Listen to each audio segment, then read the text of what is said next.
Welcome to Recollections, the Middle Tennessee Voices of Their Time series. A look at the past through the experiences of Middle Tennesseans. This program is brought to you by the 75th Anniversary Celebration Committee of Middle Tennessee State University. I'm Bob Bullen, and we're visiting today with Mr. and Mrs. Herman Crook of Nashville, Tennessee.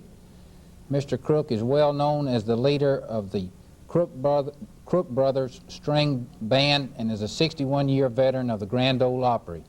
His wife, Helen, was also one of the original members of the Grand Ole Opry, and people from all over the country come every Saturday to watch Herman and his band play, and they're often seen as the backup players for the square dancers on the Grand Ole Opry.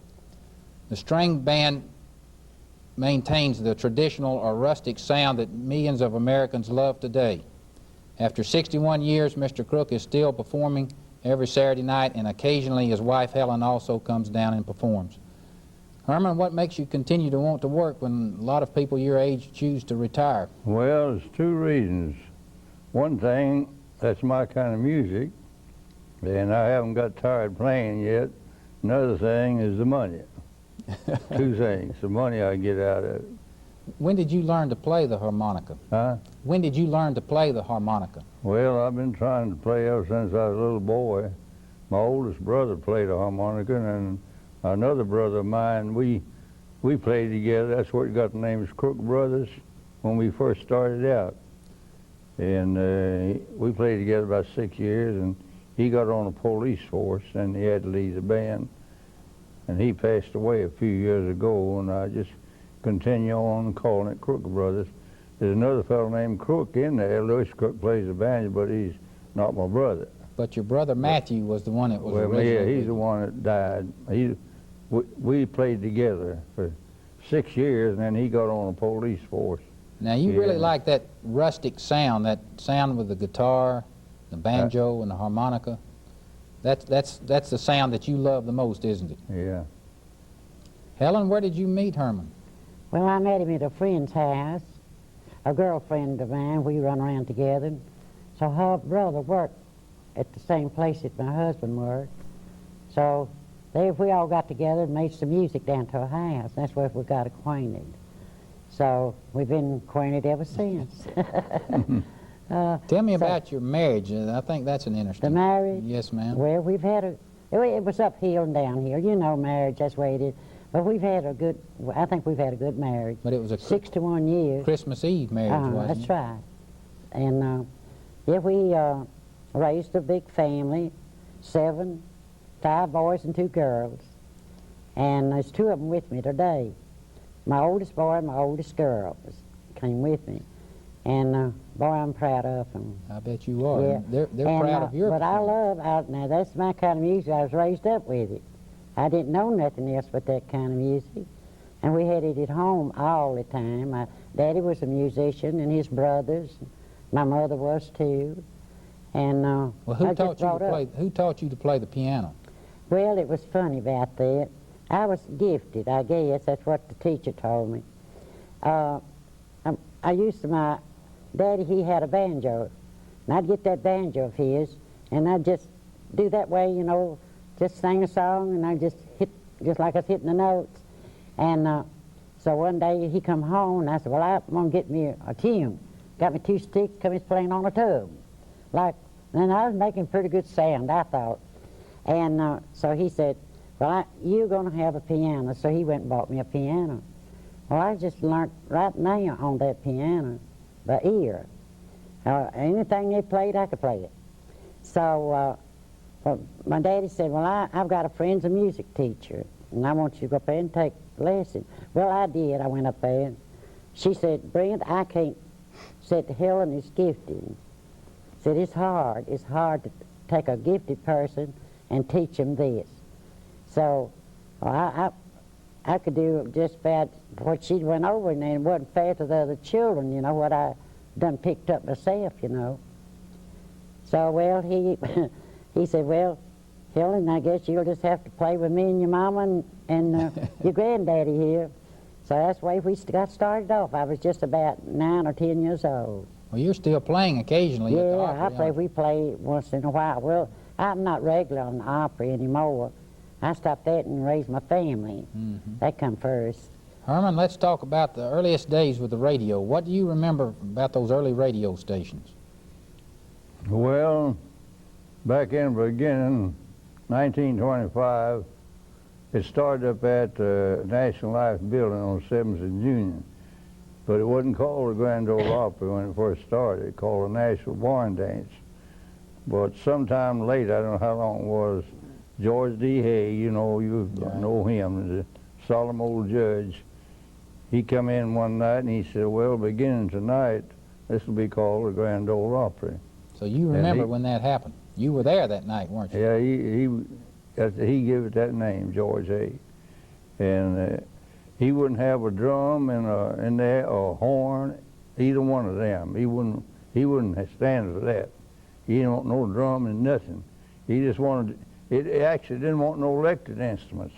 He just wanted the pure old down-to-earth country music, you know, just a regular guitar, a banjo, fiddle, and harmonica and piano is all right. And that's what the Crook brothers were offering at that time. So, and my brother and I, we played harmonicas together, and we got up a band, and that's what it got the name is Crook Brothers.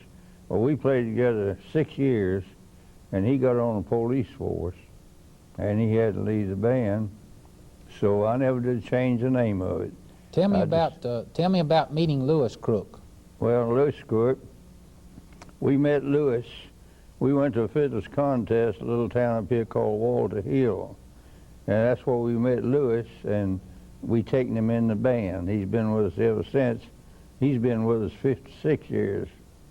Lewis has. Yeah, I believe it was along around 1927 that you met Lewis, but before that you were playing on the Grand Ole Opry. I believe in 1926 you were on the Opry.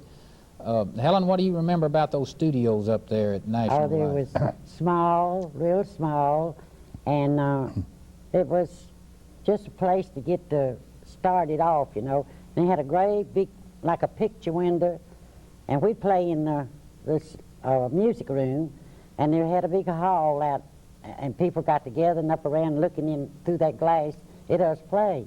Well, that's the way it started off, different ones, you know. You couldn't have one band in time because the studio wasn't big enough. And so, well, they got there, and after that, they commenced to making the room bigger out there, and they commenced to dancing on Saturday nights, having Uncle Dave Maker, and all of them would be there, and his son, and they had a man up at called set to do the square dance. Then they'd cut it down and do the waltz, and just real good music. And that's the way it started off from the studio up there. Well, were people well behaved? Did they charge admission? Yeah, they enjoyed it. These people would come every now. We didn't have any trouble at all that way. It was really, people come, it was something new, you know.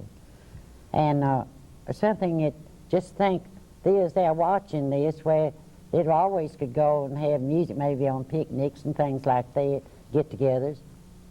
But that started the music, the hillbilly music all. So they didn't pay anything, though. I played up there 2 years for nothing.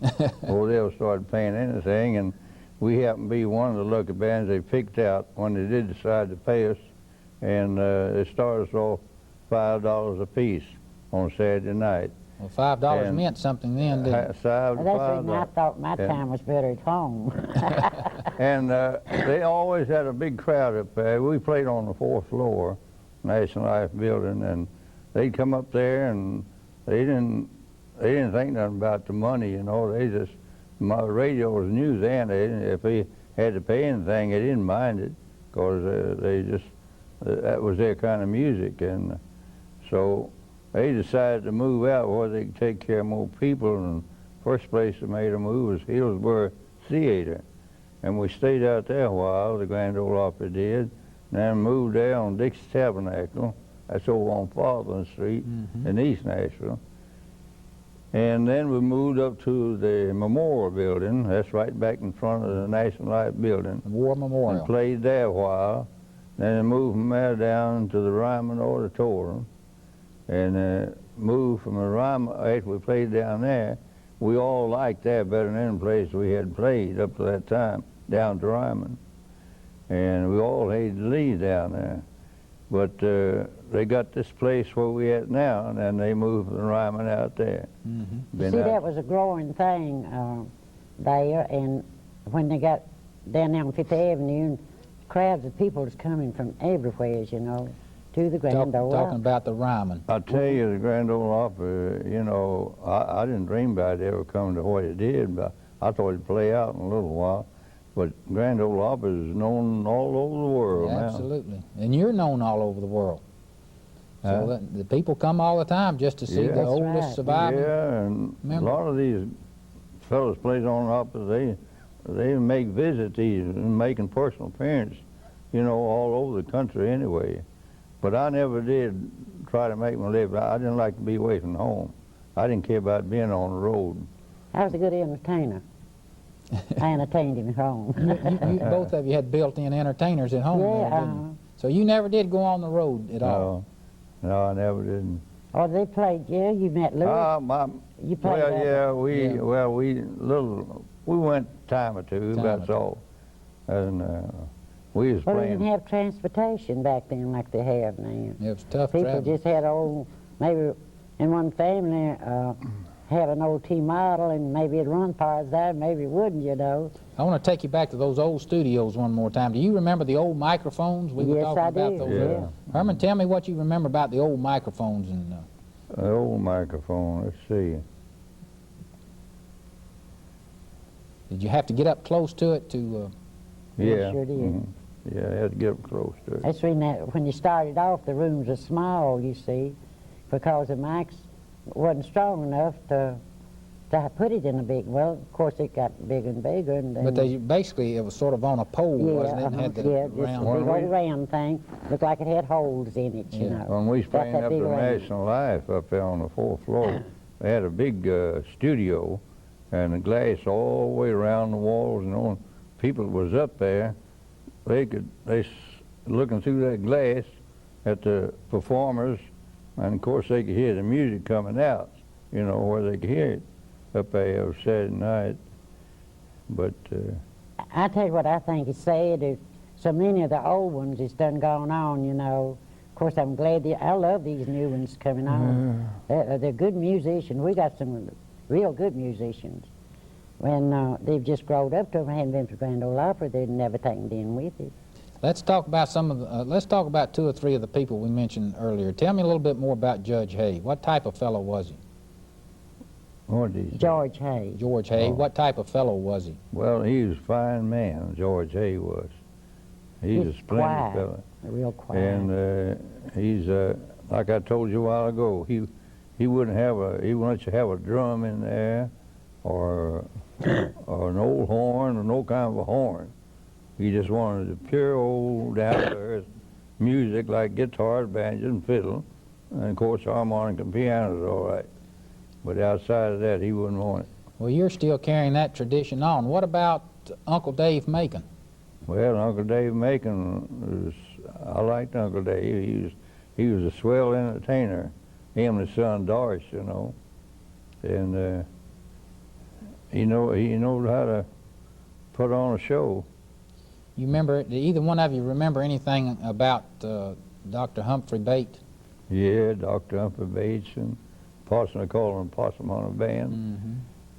And he had a daughter played with him, Elsion Bates, and well, she married a fellow named Beasley, Elsion Beasley, and She played for years. She the played. piano. Didn't and she she play? played with us too for a while. I don't know just how long. So Dr. Bates' daughter played with the Crook brothers Yeah. for a You while. see, they, of course, the bands, when they done that, they split up Dr. Humphrey Bates' band and taken the old ones out of Dr. Humphrey Bates' band and put in Herman, and the newer ones in Herman's band, they taken them out and put them in, you see.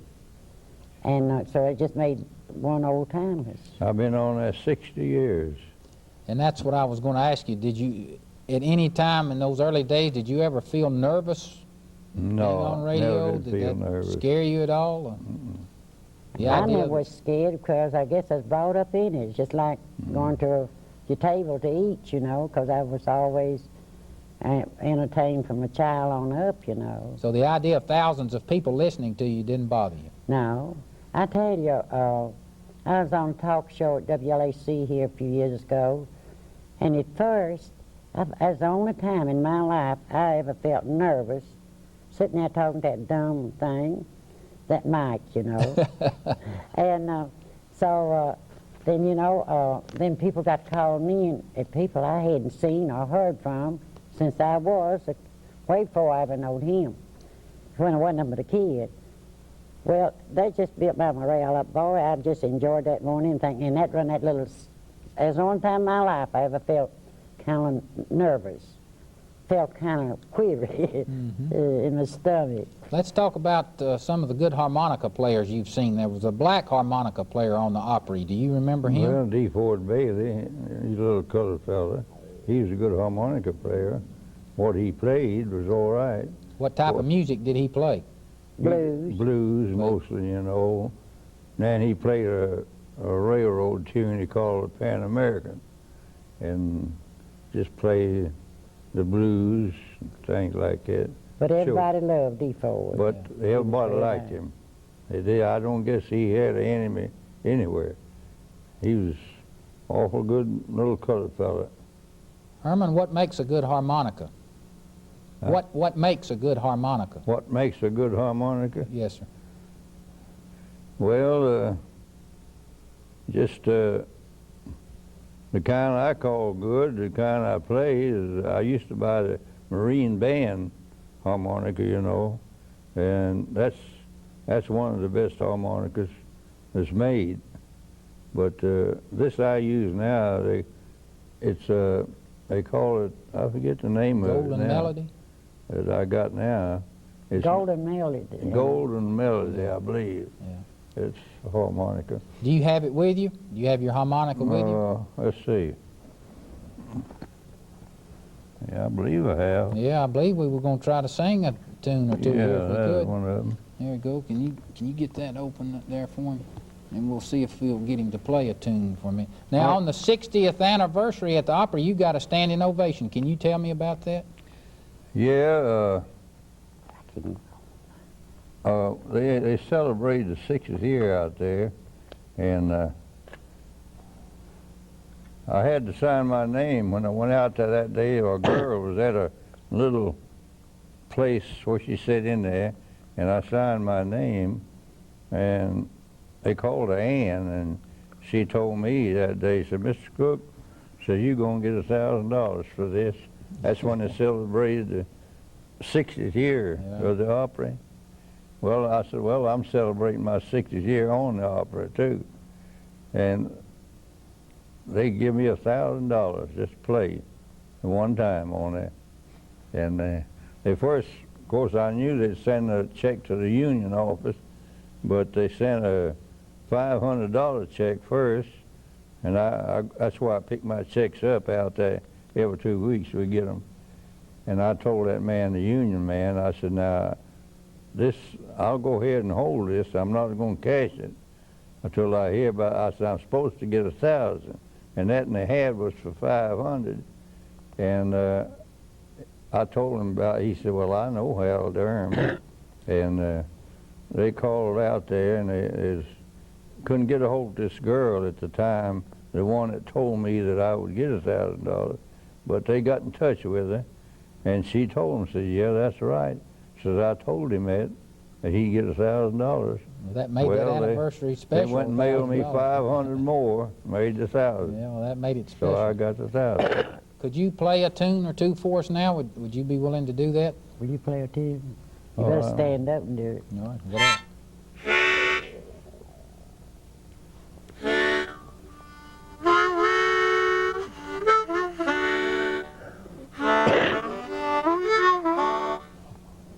I'd like to hear a little Lost John. That sounds good to me.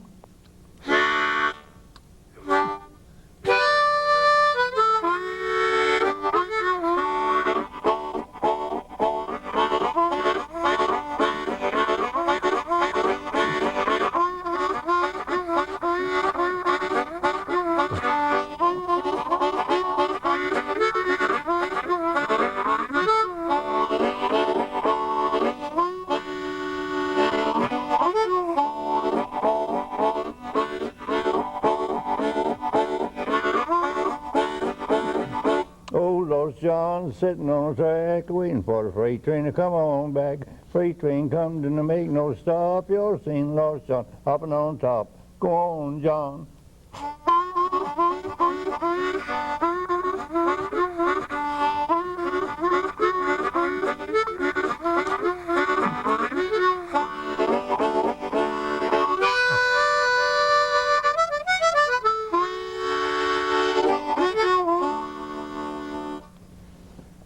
So I could do better standing up. I know. Sitting down playing. But of course, I always stand up to play that way. I'm going to let you rest a minute, then I'm going to ask you to do Amazing Grace in a few Okay. minutes. Now, you weren't always just playing the harmonica. You had to do something else for a living, and you worked for a tobacco company, didn't you? Worked for American Tobacco. Yeah, American American Tobacco. Tobacco Company. Well, tell me about that. I was a twist maker, roll twist, you know, and I had to quit over there. Well, they went out of business. I was 65 years old, and they had a twist shop out in South Nashville. They called the Cumberland Tobacco Works. Well, I got a job out there, and when I got out there, a fellow head man of the place was named Jim Regan, you know, office man, and one of the head men of the tobacco shop there. He come every once in a while. He come around out in the shop to each table and look at your twist, you know, what you maybe see. You put down 25 at a time, make 25, and then put them down on a rack. We call it a rack, and you put 50 in a row, 3 rows. That's 150 twists. So that's the first time in my life I ever heard a man that you work for come around and tell you he's doing your work too good. So he came around one day looking twist, you know, went from one table to the other, and I had a few there. I put them down every time I get 25 right behind me, you know, and rack them off. But I had about 5 there, and he come around looking mine. He called me Crook. He says, Crook, so you just make them too good. I said, I just didn't tell him that. But that's the first time I ever heard a man you work for tell you he's doing your work too good. Well, tell me again what a tobacco twist is. What is a tobacco twist? Well, it's just, you know, you've seen tobacco on the farms that way, and leaves, you know. Right. And, of course, they buy this stuff, and they case it, what they call casing it, where you get it soft, you know. And then they have stemmers there. The colored women have stemmed it. And then you had a table that you stand up and roll on, and you go over and get your big bunch of leaves and put it up in front of you. Did you ever see a twist? I'm not sure. That's why I wanted him to describe they, that, so whoever's watching. They have wrappers too, you know. You get about 2 or 3 pounds of wrapper and lay them over to your right here, and make a twist and lay them over here. And you just, every time you get 25 made, you rack them off. And so that's the way it was out there at the Cumberland Tobacco Works. Now, where was that plant located? The one, you mean? 10th and Union. 10th and Union? Uh-huh. Yeah, oh yeah, that's yeah, 10th and American Union. Tobacco Company. Right. Yeah. So did you get paid per twist? Is No, I that get paid for 100. per 100? So much 100. Per 100. Let's see, I forgot now what we was getting 100 when the last time I worked. I done forgot what it was. Bob, he anyway, was a that- good twister. That was unique work. You don't Yeah. find that type of... No, But I was, it was tobacco and a Vienna twist about this long. And when they got through with it, it looked like it'd been twisted, you know. Mhm. And men, back in them days, they chewed that tobacco. Some of them come up and smoke it in a pipe. I made her a basket one time, and Yeah, that's out of funny. tobacco, you know, a little basket, Yeah. and I made a handle for it. And this part down here is tobacco, you know, and made it about that big around. And I rolled up a thing about that long, just as small as my finger there, and I rolled that, and I'd wrap it right around this body, you know, I guess you call it, of the basket. Then I made a handle and come over and put it down in there first, though, with this, and then wrap this all around it. Then you just hang it up that way, has a handle, a little basket, you know, with It was twist in really it. pretty. Small twist in it. I'm going to tell you about that basket. It's going to take but a few minutes. So one day I was in there, and I had it sitting up on my piano. I guess it's about that big around, about that high. And I noticed it looked like the handle was giving away. And I said, Lord, what in the world's happened to my basket? And I looked, and the twist in the back doesn't got in to what wasn't in it. So I went and asked my mother. I said, Mother, somebody's broke my tobacco plant in there. And so she said, well, I bet your daddy's been doing that. So, well, he come in for work that evening. I said, Papa, I said, have you been in my tobacco in there? And so he says, yes, honey. He said, that's the best tobacco I ever smoked in my life. He go in there and get him, cut him off something, put it in his pipe. And I didn't want, it was vanishing. I didn't what went with it. Well, Herman, did you ever chew or smoke your own work? Never smoked in my life, never chewed in my life, never drank a beer or whiskey in my life. I never used a curse word in my life. How old are you now? I'm going to ask 87. you. 87. I'll be 88 if I live the second day of December. I know it's not nice to ask a lady her age, but would you be willing to tell us how old you are? I'll tell you how old I am. The years I went barefooted. I'll be 81 in September the 10th. You know, that's terrific. Both of you still performing like Yes, that. see, her birthday is on 10th September. And it's, you know, it takes a good woman to live with a crook 60 years. I tell you, Bob, I'm proud of my family. They all play music. Everyone of them plays music and sings to satisfy their own satisfaction. That's right. And I got a grandson. His name's Jack Crook, but he played as Buck Taylor, and so he's on the road now playing different places.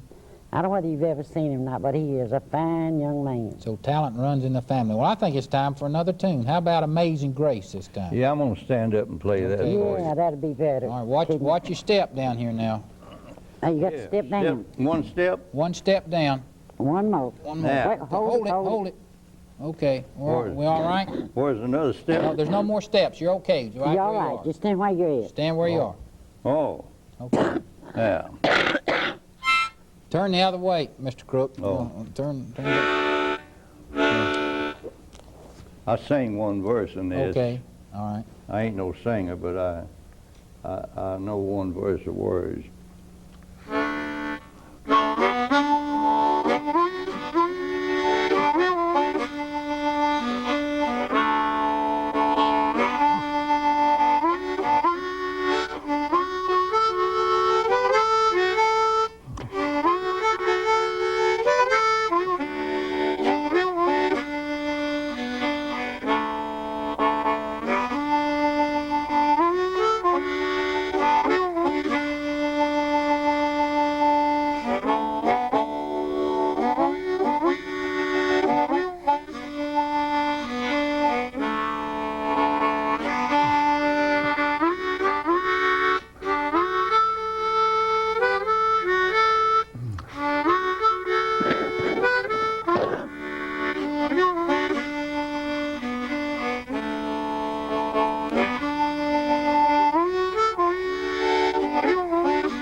Amazing grace, how sweet it sound to save a wretch like me. I once was lost, but now I'm found. I was blind, but now I see.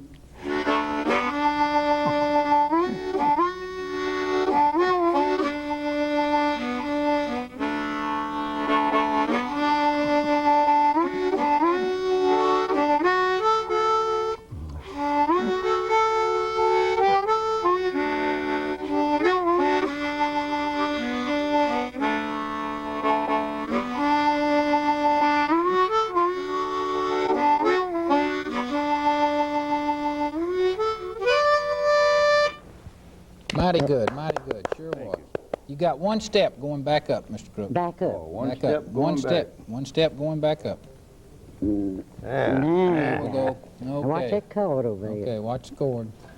Okay, I sure appreciate you doing that. Mighty Yes, good. sir. Glad to do it. Now, tell me, why do you think people keep coming to the Opry all the time? That's such a popular show for over 60 years See, now. what do I... Why do people keep coming back to the Opry? 'Cause Well- it gets better all the time.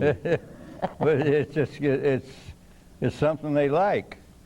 They're coming there expecting to see. People don't go to Opry expecting to see an old orchestra up on that stage, you know, and drums and these horns blowing.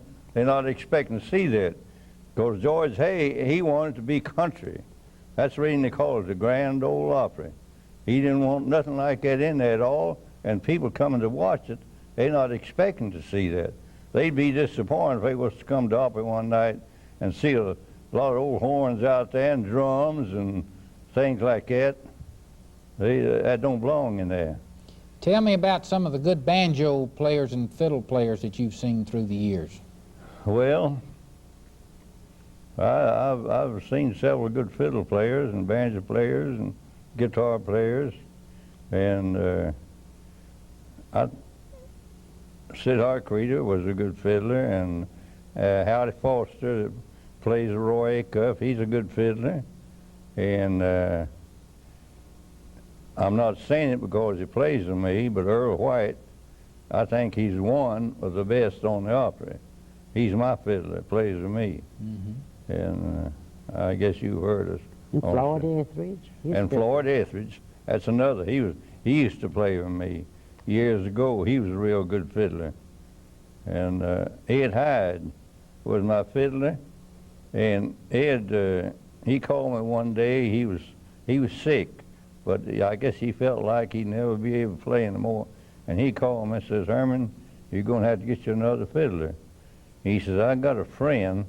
If you will, I wish you'd put him on my place." And I said, "Well, who is this fiddler?" He said, "His name's Earl White." I said, "Well, I don't believe I've ever heard him."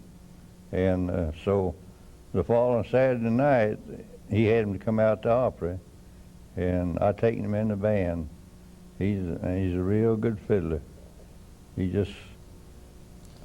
Helen, earlier you were telling me that Herman helped a group get into the Opry. Remember when we were talking earlier, and I can't remember the name of the group, brothers, some brothers in the... Dilma Brothers. Yeah, right. Tell me about that. Now, Delmore Brothers, I've never heard nobody could beat them. They're the best I ever heard, Delmore Brothers. Delmore. Bar nobody. So you helped them get recognition Yeah, he and get Yeah. on the Opry. Yeah, they're both dead. And Sam and Kirk, he helped And him get Sam on. Kirk McGee, you remember them. Right. Now, Sam got killed on his farm by his tractor. It quit on him one day, and he got out there and tried to start it, and he touched something or other. It jumped out of gear. Started and run over him and killed him. And Kirk, his brother, see, they both played on the Opry. And Sam, he enjoyed it so much. And he was funny anyway, and he was a real good guitar player. Well, Kirk, they said he went home one day and laid down and just died right there. That's what I was told. Well, you Well, two are surviving and going strong and have plans to keep on performing from time to yeah. time. But We- let's talk more about your memories. That's what I want to get Well, back we're to. figuring on going to Georgia on our vacation that last of the month. Absolutely. Speaking about that Amazing Grace a while ago, St. Jack Green plays on the Opry, you know, and he was on the show that night, and I told him, I said, "Jack, after we play for the square dancers, I'd like to play a harmonica number." And I didn't tell him what I was going to play. He said, "Herman, we'll take time." I asked him if you have time. He said, "We'll take time." Well, we went ahead and played our breakdown number, and then he called me over there. And he gave me a nice introduction. I got up there and I said a few words, and I played Amazing Grace, and I got a standing ovation. That's the first time ever got a standing ovation. Well, it was a I great don't- memory for you and a great time for that to happen. Huh? It was a great memory for you and a great time for that to happen. Yeah, I just It's one of my favorite numbers, sacred numbers. And What other numbers do you like to play? I won't ask you to play any more, but what other numbers do you like to play? What are some of your other favorite tunes? Well, I like Will the Circle Be Unbroken.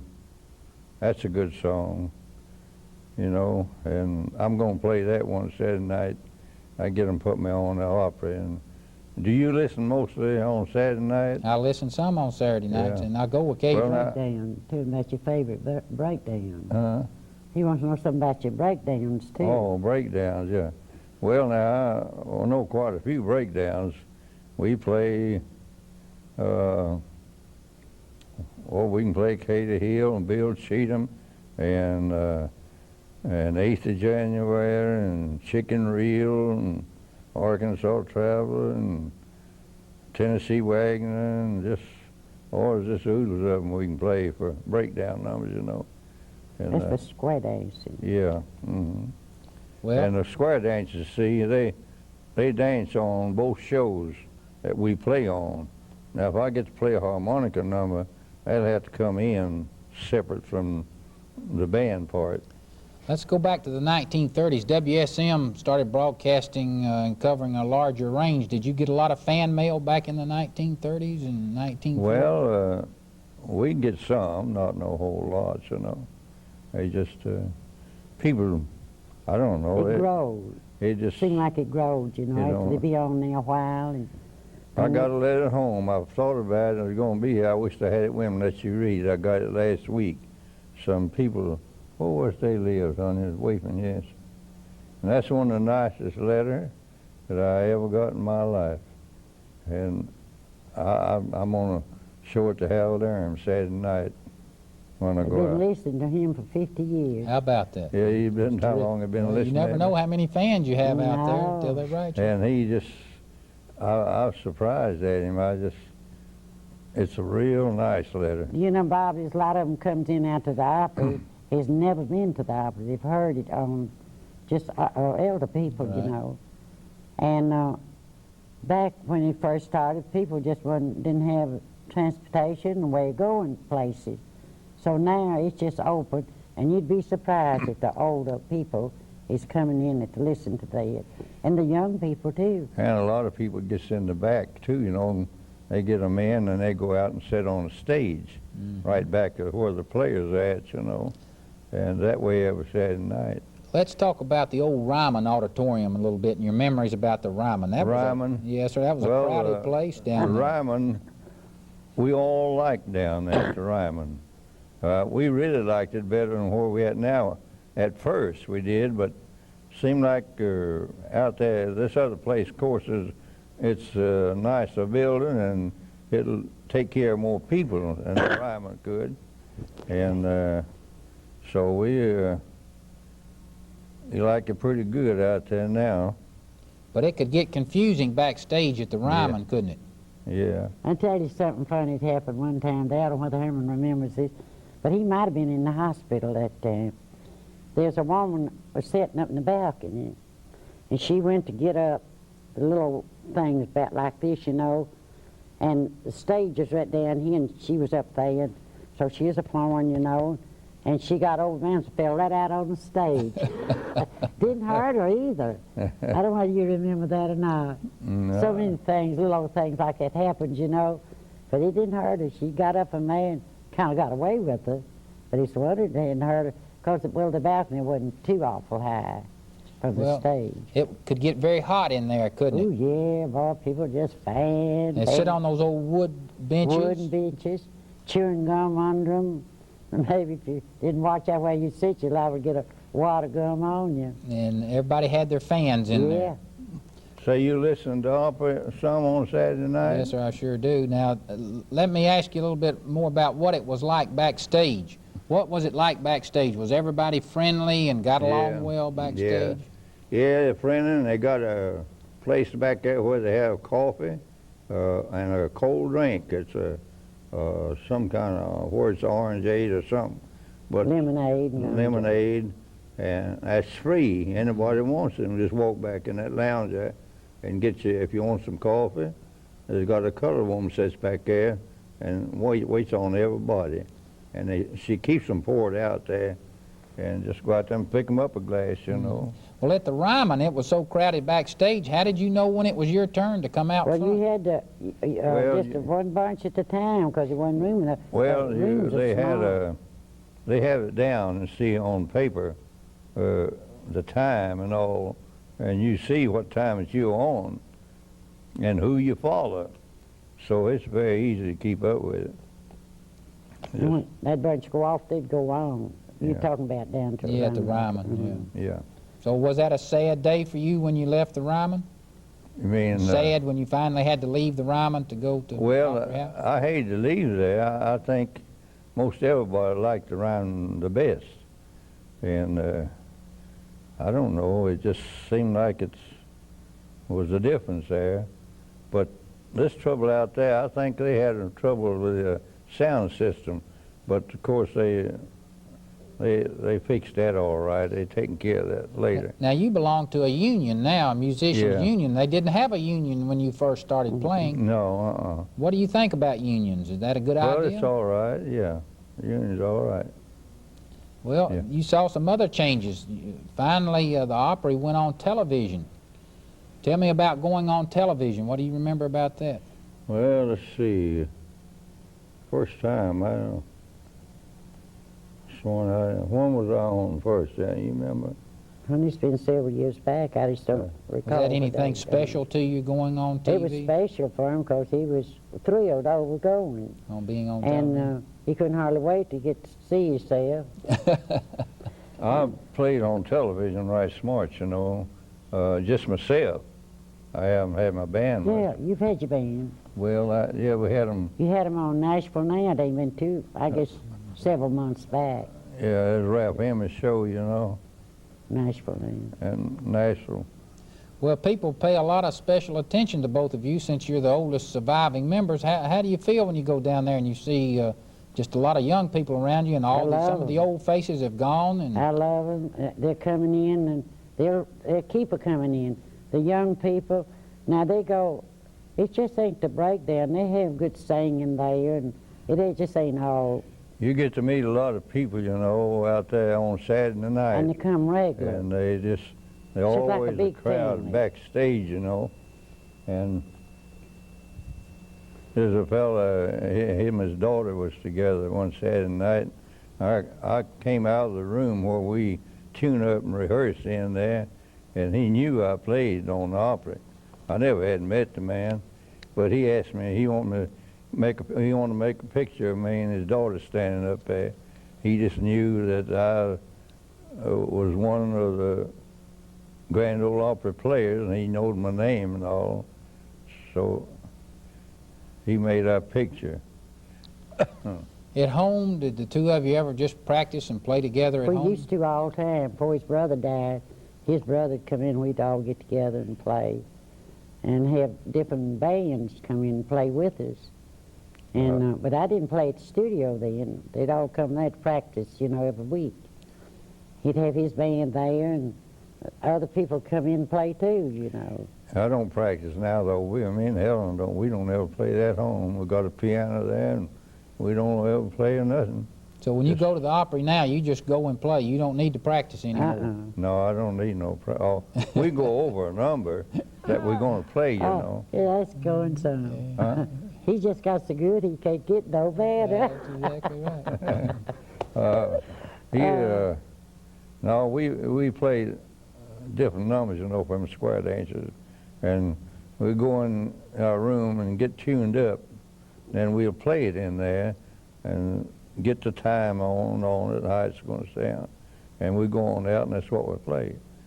We play Sally Gooden and Bill Cheatham and Gray Eagle and Chicken Reel and Arkansas Traveler, all them kind of numbers like that. Just good old mountain music.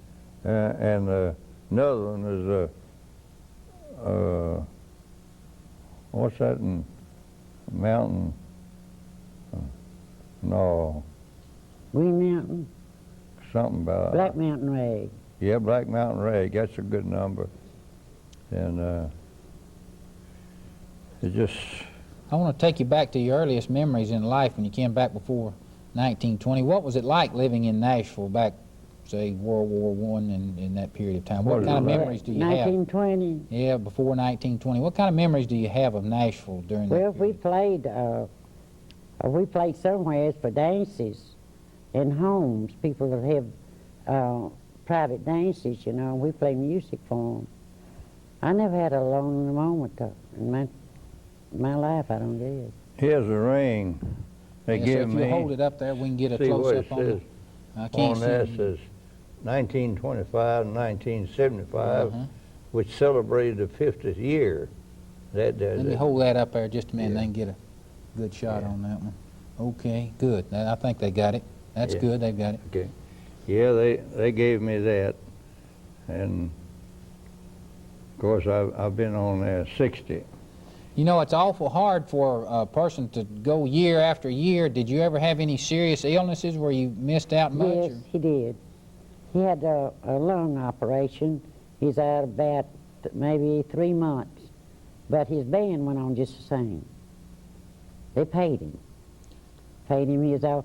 He had a cyst inside of his lung, and he was out, I guess, for maybe about 3 months. What about the weather during the winter? Did the weather ever cause you to miss? No, the weather's never stopped him. No.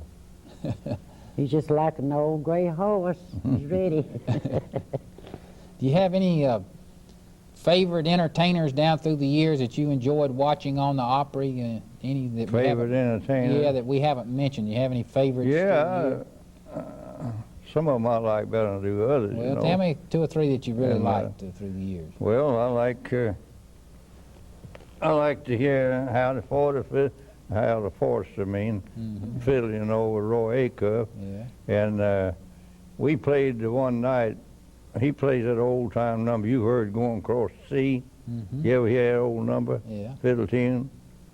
Well, he played that, that's his name, Howdy Forster. So I heard him play it, and I just said to myself, well, he plays that just exactly like I do. And I got Roy to put us on one Saturday night, and he did, and we played Going Across the Sea. And I think we played it twice up there, and things like that, you know. And You know, there was a lot of action going on down at the Opry every night at the Ryman. Crowds were outside all the Yeah. time. And, They're always giving something down there, some kind yeah, of there's, I guess, that place out there where they got now, though, is so much larger, you know, than the Ryman was. And but the back alley at the Ryman was Yeah. you come in the back way, you know, that's where we go in with the car. And He's talking about the Ryman, the huh? Ryman, Oh, right, Ryman. the back Yeah. alley at the Yeah, Ryman. back A lot of times in the alley. you where have you- to stay Yeah, out in the there, alley. wait time on go and play out there in the alley. Yeah, so people would come and play in the Yeah. alley sometimes, Yeah. wouldn't they? That's Yeah. right. They just, It was a busy place down there, and it's got too big. The crowd got too big for the place. They just couldn't accommodate them. That's the reason they had to But get a you bigger know, place. when that first started, I didn't dream about it ever coming to this. I thought it'd play out in a little while. You thought you'd be a tobacco twister all your life, didn't you? Yeah, I just, you know, Grand Ole Opry, like I said, well, it's just known all over the world. Somebody has heard it and heard of it. Because, Well, your band members stayed together for such a long time. What held your group together? How come you didn't break up? well, like I was talking about my brother a while ago, that's where he got the name as Crook Brothers. My brother and I played harmonicas together, and we got up to band. And my wife, she played some with us, played the piano with us, and so we played together. I think it was 6 years, and he got on the police force, and he had to leave the band then. So I had to get another fellow in his place, and Kurt McGee used to play with him, and Ed Hyde used to be my fiddler, and he passed away, and I've got this fiddler now, Earl White, playing with me out I there. just don't know. He's had a lot of fiddlers, but they all dead. And one of Floyd his fiddlers Estridge was an named awful good fiddler. Slim Gentry. Slim Gentry, another one. And we've That was in the always, early days. I've never had any trouble with none of the players in my band of 60 years. Never had any trouble at all. Helen, I'm going to ask you if you would get that harmonica out there one more time, and let's get him to play one more before we quit. He's got it in his hand right here. If you get that out for him. I sure do. Before we go off, Herman, if you just think of one tune you'd like to play sitting down for us, that'd be good. I'd sure like to get one more on here if we could. So you just think of what you'd like to play. You don't have to get up. Is he going to get up? Step down. All right, stay right where you are. Just stand right there. Just right there. Be good. I'm going to play a song this time that I like. Will the Circle Be Unbroken? Okay. I like that mighty well, and I know the words to that. All right. Don't step forward now, because that's a drop-off. Stay where you are. Stay where you are now. Is that just one drop? That's one drop, so you just stay right Well, where you let are. me get down here. Okay. Watch his cord over here. Okay, watch your cord. You Oh, can't go yeah. far with the cord. You're Oh. okay, right Yeah, here. you're You're okay, good, right right there. there. Okay. Right there. Go ahead. Turn that way a little bit. Turn that over this way a way. little bit. Turn to the There organ. you Okay, right there. This song is Will the Circle Be Unbroken?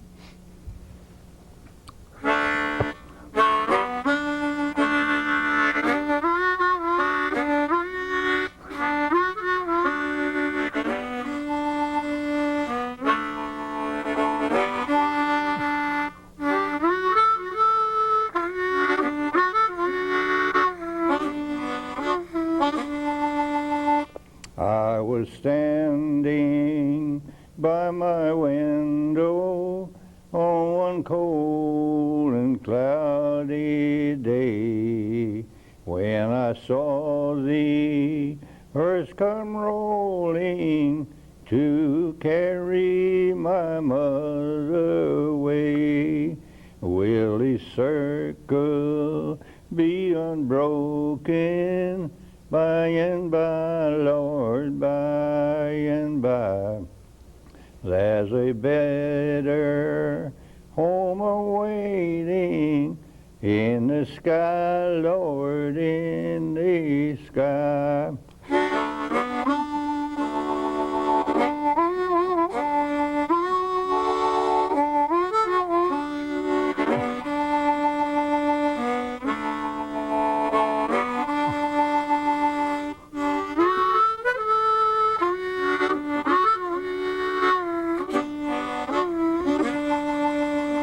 I went back home, Lord, my home was lonesome. My mother, she was gone.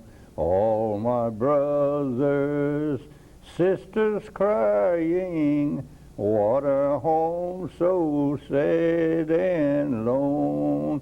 Will the circle be unbroken by and by, Lord, by and by?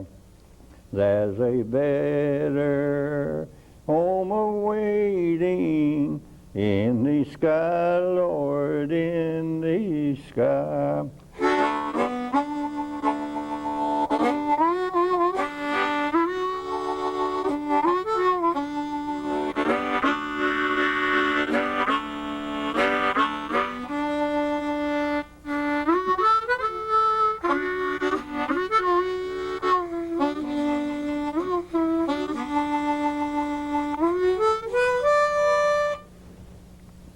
Mighty good, Herman. Sure was.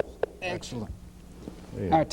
Our time's nearly up, Herman. I want to thank you and your wife for being with us. You've made a great mark in history of our music in our country, and your fans love you, and I wish both of you well in the future, and thank you for being Thank you with us. very much, and appreciate you having us up. All right. Thank you again, Helen, for being with us. I would